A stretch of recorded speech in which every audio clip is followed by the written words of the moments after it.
What is the advantage for any team that I mentioned, NC State, whoever, joining the Big 12? Floor is yours. Long term, it's security, knowing that your conference is not going to fall apart. If I asked you who's in a better spot right now, the ACC or the Big 12, it's certainly the Big 12. Reason being is the top two brands in the ACC are jumping ship in Florida State and Clemson. I don't see a way that those two schools at this point stay. And maybe the biggest problem, I had a guest recently on my podcast who said this, was that when Florida State said, hey, we're suing the ACCs they didn't respond with, hey, whoa, let's work this out together. It was, all right, we're suing you back. Same thing with Clemson. The Florida Attorney General gets involved. And at this point, they've gone back and forth too much to come to a mutual agreement in any juncture between those two entities. So with those two schools gone, you look at a Louisville and you say, hey, Louisville, now ESPN, who can X that contract in 2027. By February of 2025, ESPN has to decide what they're going to do long-term with the ACC's contract. And it's not going to be good when the top two schools in that league have left. And who is there to backfill with? The Pac-12 has already been taken. The USFs of the world exist, but UCF's already in the Big 12, and that's a brand that could blow up soon, and that's why they're in the Big 12 instead of USF. And Memphis is there, but they don't cover for a Florida State or a Clemson.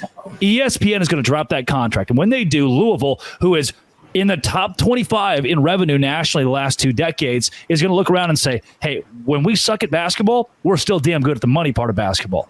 When we're good at football, we bring in some of the best revenue of anybody in this conference. We can't sit here and make $5-10 million less than every Big 12 school.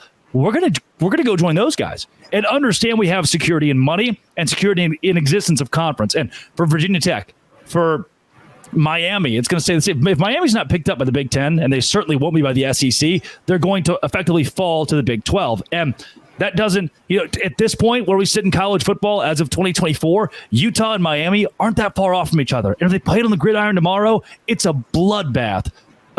People say Miami's going to be good this year. Maybe they are, but you have certain Big 12 programs that have become established. And when you establish those, it makes Miami look a lot less established based on their last 2 decades. So with that said, if you're Miami, if you're Louisville, Virginia Tech, if you're NC State, if you're Pitt, the best part about the Big 12 is that it's going to exist and you're going to make more money there than you would in the ACC. Unfortunately, for the schools you just mentioned, I agree, because the Big 12 is the last thing standing. Pittsburgh is not getting a phone call from Sankey. Nope. You know what I mean?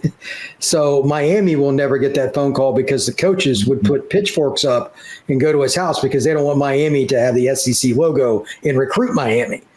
Because, it would be a monopoly. Oh, yeah. But at the same time, they got to go somewhere. And again, I think it's the Big 12.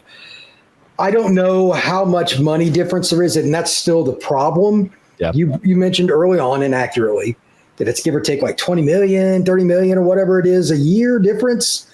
And I'm sure there's some variables with that, with bowl money and stuff, but It's a lot. It's a lot for Florida State, Miami, and all these schools. And again, I'm not picking on them. I understand why you need them in the league. Florida State, Miami, Clemson, North Carolina, NC State, they can't make the same money that Boston College and Virginia do. In the football, they just can't.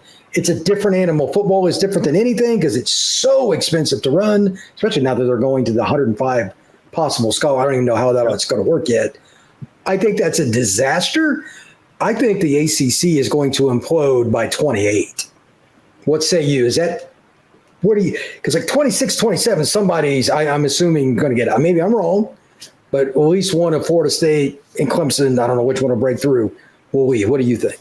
Yeah, Florida State and Clemson, I believe, will be gone by the time February 2025 hits. We will know if those two schools at least intend to stay, and the answer is as we talked about, very, very likely no. 1% maybe.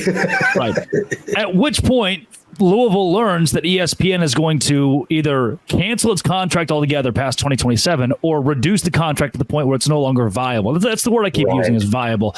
And if Louisville hears, hey, we're going to make $10 million less than the Big 12, or we could go to the Big 12 and make $35 million a year, or whatever those schools are making at the time, they're obviously going to make that jump. Now, is the Big 12 conference still going to make $15-20 million less than the SEC and the Big 10? Of course. However, at that point, the ACC is going to lose 5, 6, 7, 8 schools.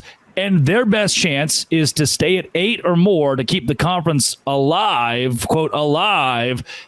Crack a deal with Amazon or Apple TV or the CW, bring in USF and Memphis and build the American Conference light. Just the ACC slapped on, that brand slapped on the American Conference.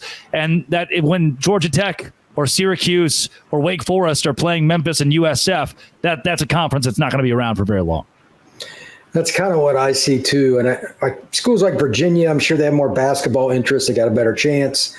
I think they're going to get scooped up and go to the Big Ten. I think they're happy in general. I mean, they could always do a basketball thing, but those schools, they're going to be done with the ACC. It's going to fold. And I agree.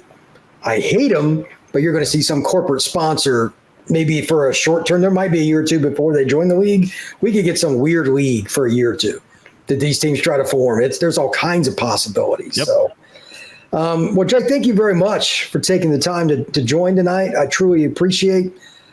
I don't know what's going to happen, and I just kind of wanted to let people know. I mean, you're in the know with what's going on there. Again, thank you very much. I hope everybody enjoyed. But for the record, I'm not saying that Florida State is joining the Big 12. For all the people that hate anything in the Big 12, but it is what it is. They control things, even if Florida State doesn't negotiate with them, is why I had Drake on tonight. So thanks once again. Everybody have a good night. Appreciate you all being here.